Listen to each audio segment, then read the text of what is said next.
देखिए एंगल्स आप लोग को पहली बार सुनने को मिला हुआ, ठीक है, 4th और 5th क्लास में, 6th क्लास वालों ने सुन लिया है, लेकिन जानते अभी भी बहुत कम। एंगल का मतलब है कि जब दो रे कहीं पर मिलती है, जिस लाइन पे, जिस पॉइंट पे इंटरसेक्ट करती है, तो एक इंटरसेक्ट करना मतलब दो लाइन का या दो रे का किसी पॉइंट पे मिलना, तो उनके बीच में जो ये एरिया बनता है, जो एंगल बनता है, उसी को एंगल कहते हैं। फिर से मैं क्लियर करूं कि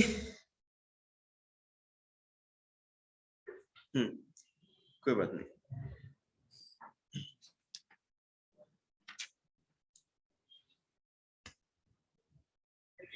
नेम ऑफ एन एंगल। मान लीजिए कि मैंने यहाँ पर कोई एंगल बनाया, शांति बनाए रखेंगे सारे, अपना अपना काम करें बेटा। जैसे मान लो कि ये लाइन है और एक ये लाइन, ठीक है, हम इसको दे सकते हैं एंगल ए बी। तो एंगल कहां बनेगा? जहां दो लाइन जुड़ती है, मिलती है या इंटरसेक्ट करती है, वहां यहाँ एंगल बनेगा ना। समझ में आ रहा है सब बच्चों को?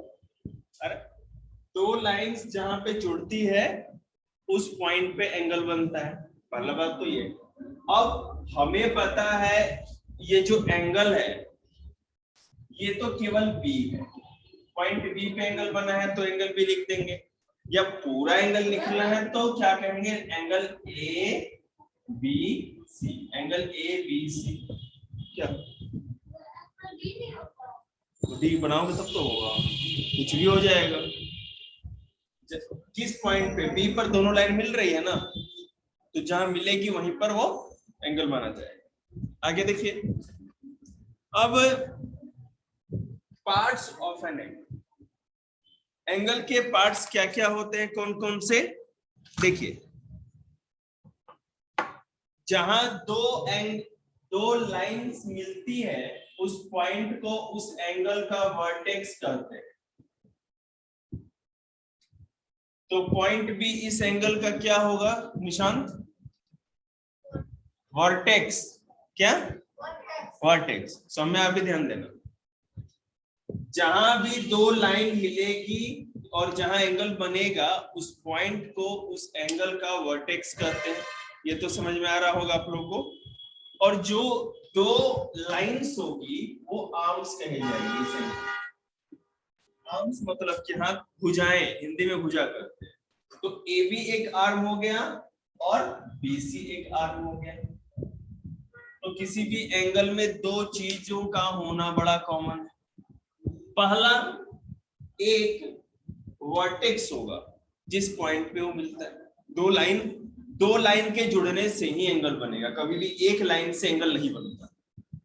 कभी भी ना तो दो से अधिक से एंगल का मतलब है और ना दो से कम के एंगल का मतलब है। जैसे मैं एक अलग पिक्चर बना के आपको दिखाता हूं। देखिए, मान लो एक ट्राइंगल है, त्रिभुज, ठीक है। तो यहां पर एक एंगल बनेगा जैसे कि ए बी और सी। तो यहाँ ए सी और ए बी यहां मिल रही है, फिर ए बी और बी सी यहां मिल रही है, तो ये दो लाइन मिल रही है ना जिस पॉइंट पे, तो यहाँ एक एंगल बनेगा, ठीक है। और एक यहाँ पर और यहाँ पर लाइन मिल रही है तो एक यहाँ एंगल बनेगा। तो एक ट्राइंगल में कितने वर्टेक्स हो गए? 3। बात समझ में आई? अगर मैं एक स्क्वायर बनाऊं जिसको कि बेटा वर्ग कहते हैं, तो दो लाइन मिल रही है तो एक यहाँ पे एंगल बनेगा, एक यहाँ और एक यहाँ। तो इसमें 4 वर्टेक्स हो गए, इसमें 3 वर्टेक्स हो गए।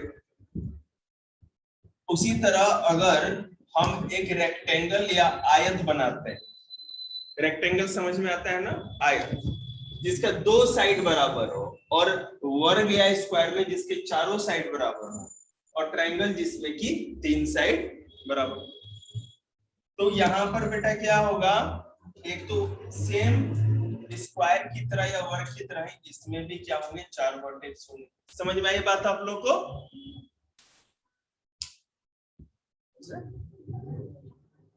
कौन है? एक देखिएगा, तो आप लोगों को वर्टेक्स समझ में आ गया ना? यहाँ पर केवल दो लाइन है जिस पॉइंट में मिली, तो यहाँ पर तो बेटा मिलने वाला पॉइंट तो एक ही है ना, इसलिए एक वर्टेक्स। यहाँ पे इस पॉइंट पे भी दो लाइन मिल रही है, इस पॉइंट पे भी दो लाइन मिल रही है, इस पॉइंट पे भी दो लाइन मिल रही है, और इस पॉइंट पे भी, तो इसमें चार वर्टेक्स हो गए।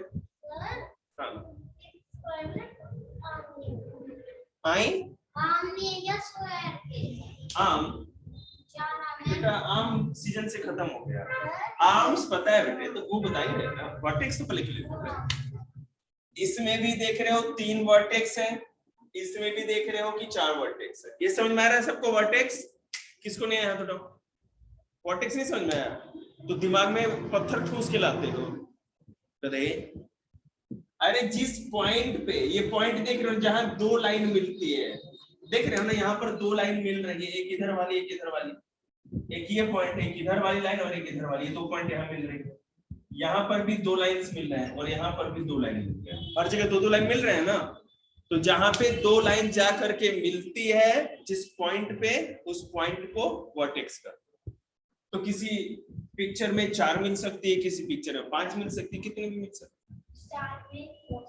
हाँ चलिए, अब मैं आपको बताऊं आर्म्स।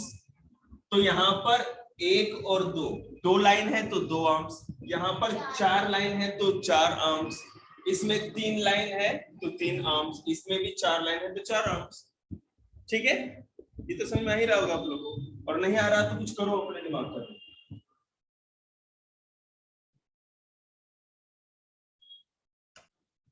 एंगल्स, किसी भी एंगल के दो हिस्से होते हैं, या तो इंटीरियर ऑफ एंगल मतलब अंदर वाला हिस्सा, एंगल के अंदर वाले का हिस्सा। नमूने कहां पढ़ा रहा हूं मैं, किसकी तरफ ध्यान है तेरा? इधर उसको भेज। एंगल के दो हिस्से होते हैं, इंटीरियर और एक्सटीरियर। इंटीरियर मतलब कि दो चीज याद रखिएगा, या तो लाइन पे बना हुआ हो कोई, ठीक है।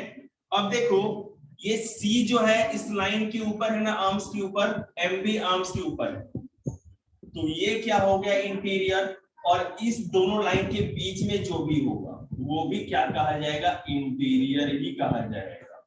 मतलब कि किसी भी एंगल के आर्म्स के ऊपर अगर कोई पॉइंट हो, या उनकी दोनों आर्म्स के अंदर में कोई पॉइंट हो, तो इंटीरियर ऑफ एंगल कहा जाएगा, या आंतरिक कोण, कोण के अंदर का हिस्सा। और अगर मान लो कि कहीं बाहर हो, जैसे एल, जे, के, एम, इसको एन, कौन सा बी तो अंदर है ना, लाइन के ऊपर है, ये वाला पॉइंट, वर्टेक्स को ही तुम एक्सटीरियर इंटीरियर कर दोगे, तो डी अंदर है ना पागल, इस लाइन के ऊपर है, ठीक है। तो जो भी लाइन के ऊपर होगा वो तो होगा इंटीरियर, जो सर्कल है वो इंटीरियर है, जो स्क्वायर है वो एक्सटीरियर है। समझ में आया? नहीं आया तो अभी पूछ लो। लाइन के ऊपर हो मतलब कि आर्म के ऊपर कोई पॉइंट हो, या इसके अंदर का कोई पॉइंट हो, तो ये कहा जाएगा इंटीरियर ऑफ एंगल्स। और अगर लाइन के बाहर का कोई भी एंगल आता है, कोई पॉइंट सॉरी आता है, तो उसको एक्सटीरियर ऑफ एंगल कहा जाएगा। बस समझ रहा है? ये हो गया इंटीरियर, लाइन वाला भी और अंदर वाला भी, और बाहर वाले जो दिख रहे हैं उसको एक्सटीरियर ऑफ एंगल कहते हैं। ठीक है, ध्यान दीजिए। देखिए, मेजरिंग ऑफ एन एंगल, आप ये कितने डिग्री का एंगल है इसको हम पता कैसे लगाएंगे? तो ये देखिए, इस डी, इसको हम जो डी कहते हैं इसको क्या कहते हैं इंग्लिश में? प्रोटेक्टर। डी को क्या कहते हैं? प्रोटेक्टर। तो ये डी आपको दिख रहा है ना, इसके ये बीच वाला जो पॉइंट है ना, ये बीच वाला जो पॉइंट है आपको दिख रहा होगा, ये जो बीच वाला पॉइंट है, और ये सीधी लाइन जो ऊपर जाती है, इसको बिल्कुल सेंटर में रखना है। जैसे मैं रख रहा हूं, यहाँ सेंटर में रखा, ठीक है। और इससे जो ये लाइन है सीधी बिल्कुल इसको मिला दो, और इस पॉइंट को मिला दो, काम हो गया। अब ये लाइन देखी जाएगी कि यहाँ कहाँ है, राइट साइड में नीचे वाले मार्क होते हैं ना 0, 10, 20, 30, 40, 50, 60, 70, 80, 90, और जैसे ही लेफ्ट में बढ़ेंगे 90 के तो ऊपर वाला देखा जाएगा, सॉरी नीचे वाला देखा जाएगा और इधर ऊपर वाला देखा जाएगा। मैं कागज पे बता दूंगा। अब मैं यहाँ देख पा रहा हूं कि ये जो एंगल है अप्रोक्सीमेटली 50 डिग्री का बना हुआ है, ठीक है, इससे पता चल गया। तो हम यहाँ क्या लिखेंगे 50 बात खत्म। चाहे जितने भी डिग्री का एंगल बनाओ, इससे हम लोग अपने प्रोटेक्टर से या डी से हम लोग मेजर कर लेते हैं कि कौन कितने डिग्री का एंगल है। मैं इसको पेपर पे भी आप लोग को बता दूंगा।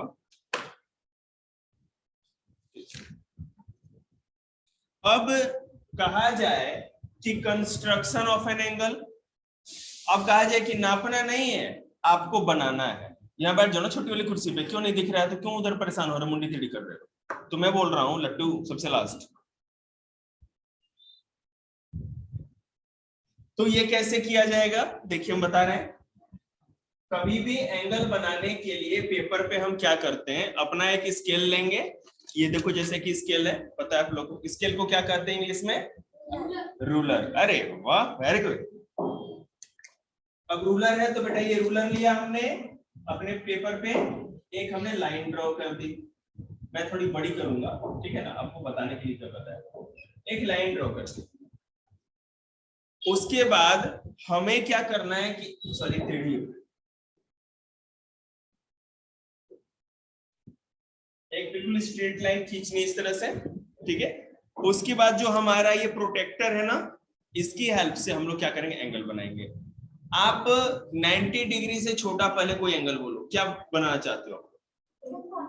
40 डिग्री, बिल्कुल ठीक। तो बेटा यहाँ पर जो पॉइंट होता है ना, हमारा एक पॉइंट बना देते हैं और वहां पे अपने इस डी के सेंटर पॉइंट को ऐसे रख करके ये लाइन मिला देते हैं और ये पॉइंट मिला देते हैं, ठीक है।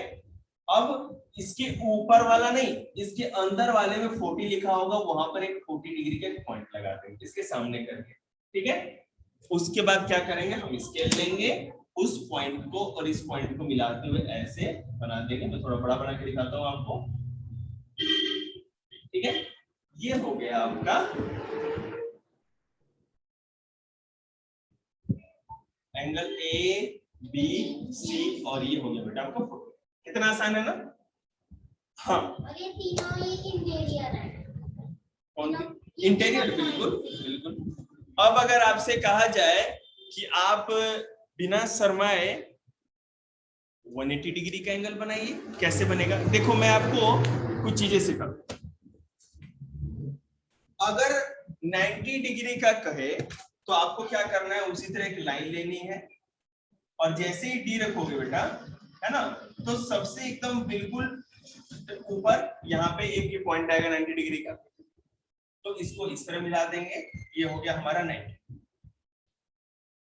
ठीक है। ए बी,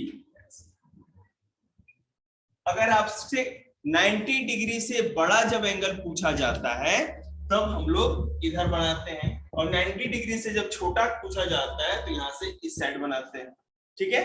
तरीके से पता चलेगा कि अब हमें अंदर के वर्ड देखना है या आउटर के? बेटा इस डी से पता चल जाएगा। अब 90 डिग्री से बड़ा कोई को 170 डिग्री में बताता हूँ, 170 डिग्री का एंगल, ठीक है। कितना? 170, वो ज्यादा थोड़ा अभी नहीं, 170 नहीं, 130, 120, चलो 120 बनाते हैं। तो पहले जैसा कि आपको पता है, सबसे पहले हम क्या करेंगे, एक बेटा लाइन खींचेंगे। लाइन खींचने के बाद ज्यादा ऊपर नहीं खींचेंगे, बोर्ड पे अगर मास्टर है तो नीचे खींचिए, ठीक है। एक ये पॉइंट बना लिया हमने अपना। अब अपना डी उठाएंगे, इसको ऐसे लगाएंगे, बिना मोज खाए ये काम करेंगे, और यहाँ पर देखेंगे तो बाहर नहीं अंदर में जो चीजें लिखी वो देखिए, यहाँ पर आपको 120 डिग्री यहाँ मिलेगा। अब बिना शर्माए आप इसको स्केल से ऐसे करके इस पॉइंट को ऐसे मिला दीजिए और इस पॉइंट को मिलाएंगे बेटा, तो ये हो गया आपका 120 डिग्री। इसमें A for arm, B for बेवकूफ और C फॉर कैट। हो गया? मजा आ रहा है आप लोगों को? पता नहीं क्यों कैसे मजा आता है। देखिए अब मैं आपको 180 डिग्री का बना के दिखाता हूं। एंगल याद रखना। अरे हम तो 360 तक का बना के दिखाएंगे, छोटे हैं क्या किसी से, हैं बोले के वक्त हम लोग। देखिए नया ध्यान, अरे लाटो का तरीका बताएंगे ना, क्या चिंता करते हैं।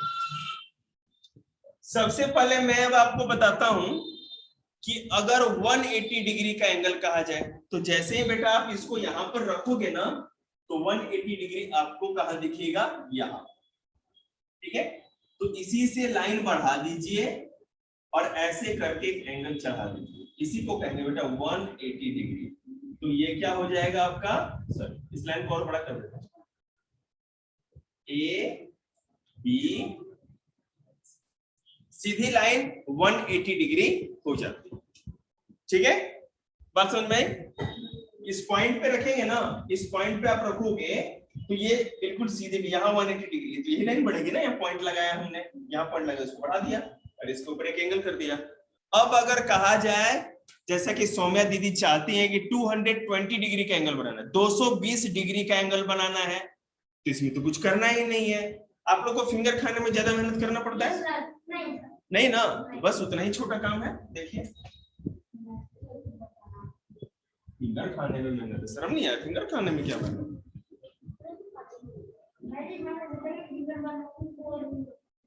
ये पहले हम स्ट्रेट लाइन खींचेंगे बेटा, ठीक है। हमें पता है कि तुम्हें कुछ नहीं पता, ओके। पहले हम क्या करेंगे कि 180 डिग्री तो खींच लेंगे, ये रहा हमारा 180 डिग्री, ठीक है। अब 180 डिग्री के बाद इसको घुमा देंगे। अब आप हमें ये बताइए आदर के साथ कि 180 से कितना बड़ा 220 होता है, 90, 100, 190, 190। अरे चुप रहो ना, मैंने बोला तुमको बोलने के लिए। 190, 210, 190, 200, 210, 220, तो 40 डिग्री अधिक होगा ना, और हर एक 10 डिग्री, तो 0, 10, 20, 30, 40, ये रहा 40 डिग्री यहाँ पर। अब हम क्या करेंगे बिना शर्माए, देखना शर्माना मत, अरे आ जाओ,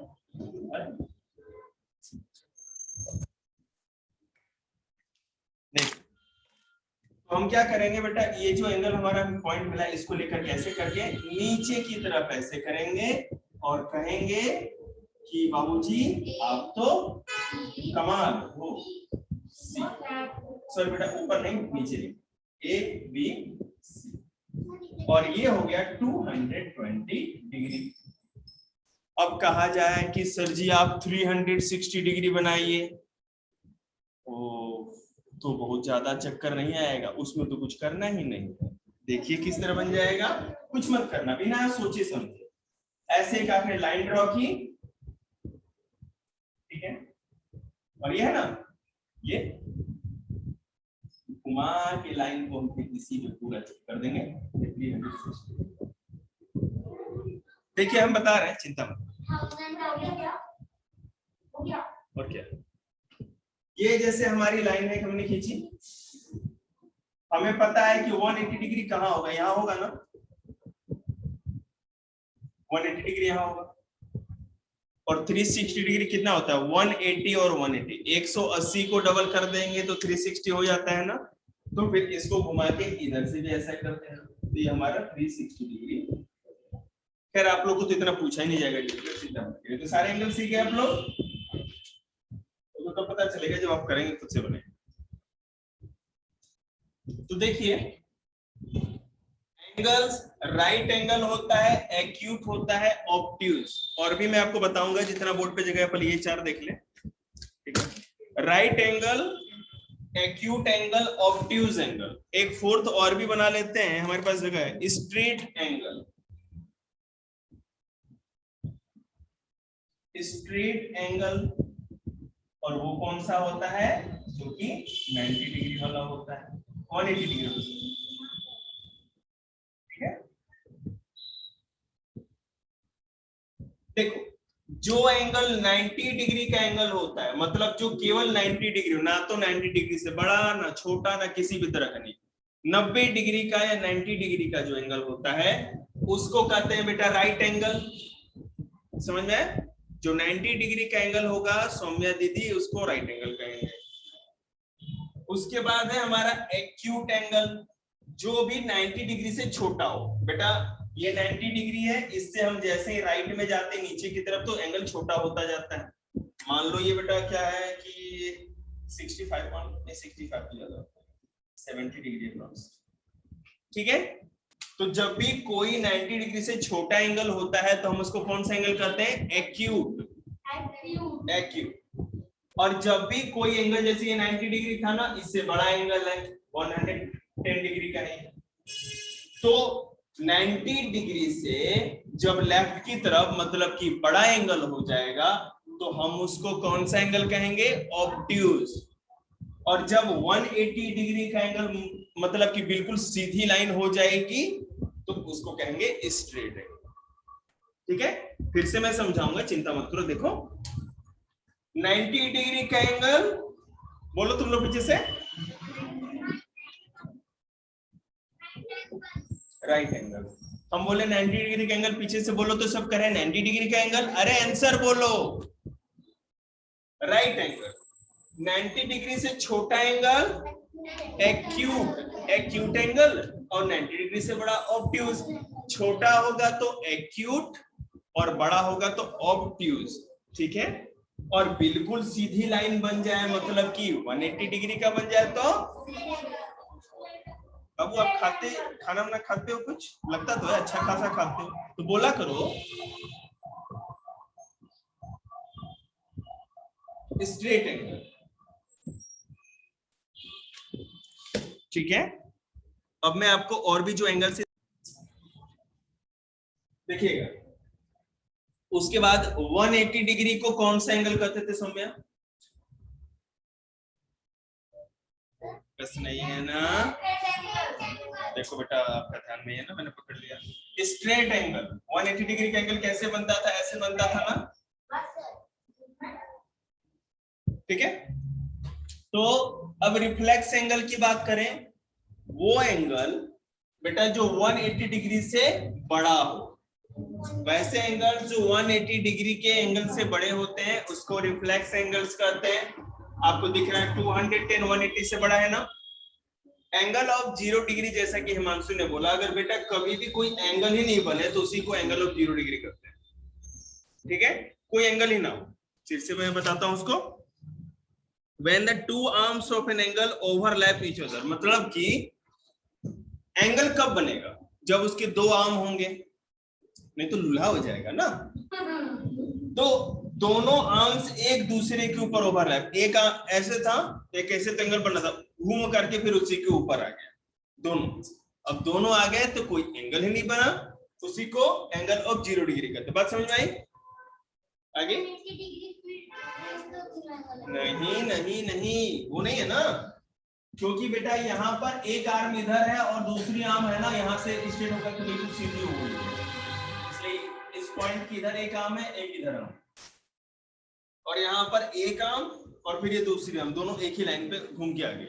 बस मैंने कंप्लीट एंगल तब होता है जब ये 90 डिग्री था, घूम करके 180 से घूमते घूमते फिर यहाँ चला गया, तो ये पूरा एंगल घूम गया और इसे 360 डिग्री का एंगल बना। 360 डिग्री के एंगल को हम कंप्लीट एंगल कहते हैं। सारे एंगल समझ में आ गया आप लोग को? नहीं आया तो वीडियो देखिएगा।